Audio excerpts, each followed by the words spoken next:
Next हमारे पास है dear students number 2 पे molecular level dear students.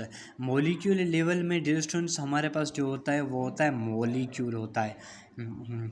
Molecule की जो स्टडी होती है डियर स्टूडेंट्स, मोलिक्यूल को हम समझते हैं, उसको बनाते हैं डियर स्टूडेंट्स, और उसको मोलिक्यूलर लेवल कहते हैं। मोलिक्यूल को हम डियर स्टूडेंट्स बनाते हैं, बना सकते हैं, और छोटे में बड़े में छोटे मोलिक्यूल को बड़ा बनाते हैं, तो उस लेवल को मोलिक्यूलर लेवल कहते हैं। अब हम ये करना स्टार्ट करते हैं डियर स्टूडेंट। पहले सीखते हैं मोलिक्यूल है के होता क्या है dear student. Molecule dear student होता है एटम की बाइंडिंग।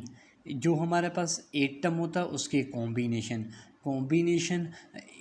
दो या दो से ज़्यादा एटम की कॉम्बिनेशन को मोलिक्यूल कहा जाता है। लिख लेते हैं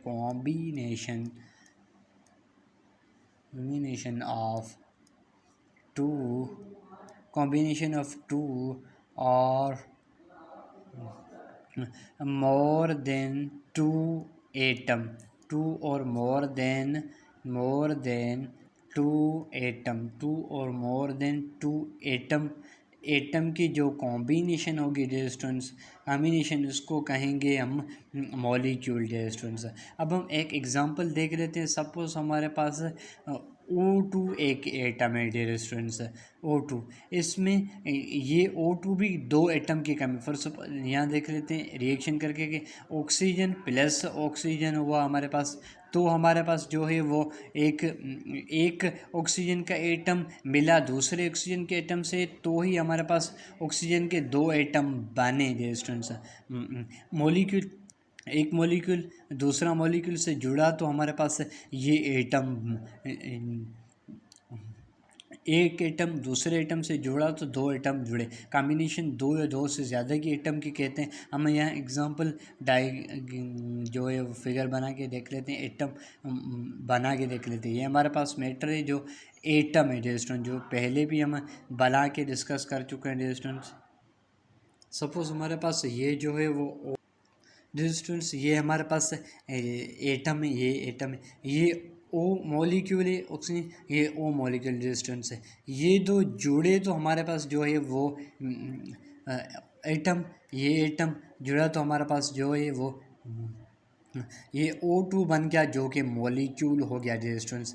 क्लियर हो गया। ये आगे हम मज़ीद देखें, हमारे पास जो मॉलिक्यूल है वो बनते दो किस्म के होते हैं, दो कैटेगरी के हिसाब से। एक मैक्रो मॉलिक्यूल होता है बन के, मैक्रो मॉलिक्यूल होता है डियर स्टूडेंट्स, मैक्रो मॉलिक्यूल होता है।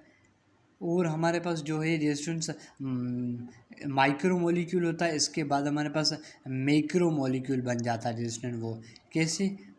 मैक्रो मॉलिक्यूल क्या होता है dear student? For micro molecule का मतलब छोटा मॉलिक्यूल, और मैक्रो मॉलिक्यूल का मतलब बड़ा मॉलिक्यूल।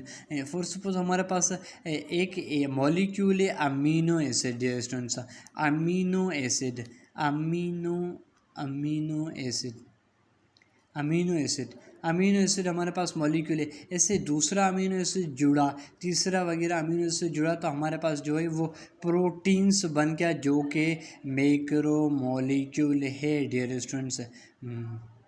आगे जाएँ, ये amino acid dear students micro molecule था, छोटा मॉलिक्यूल था। जब ये जुड़ा, दूसरा अमीनो एसिड जुड़ा तो हमारे पास प्रोटीन बना, जो कि मैक्रो मॉलिक्यूल है, यानी बड़ा मॉलिक्यूल हो गया। आगे हम नेक्स्ट एग्जांपल लें। नेक्स्ट हमारे पास जो है वो ग्लूकोज है। फॉर सपोज को ग्लूकोज है, जो कि माइक्रो मॉलिक्यूल है डियर स्टूडेंट्स। एक जुड़ा, दूसरा जुड़ा, सपोज तीसरा, ऐसे जुड़ते गए और हमारे पास जो है वो कार्बोहाइड्रेट बना डियर स्टूडेंट्स, जो कि बड़ा मॉलिक्यूल्स डियर स्टूडेंट्स, कार्बोहाइड्रेट जो कि मैक्रो मॉलिक्यूल हो गया डियर स्टूडेंट्स।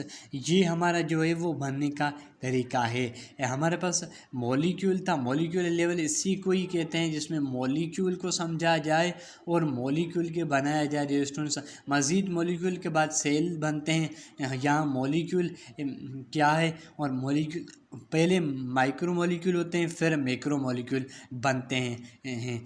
पहले छोटे होते हैं जिन्हें माइक्रो मॉलिक्यूल कहा जाता है, फिर बड़े होते हैं जिनको मैक्रो मॉलिक्यूल कहते हैं।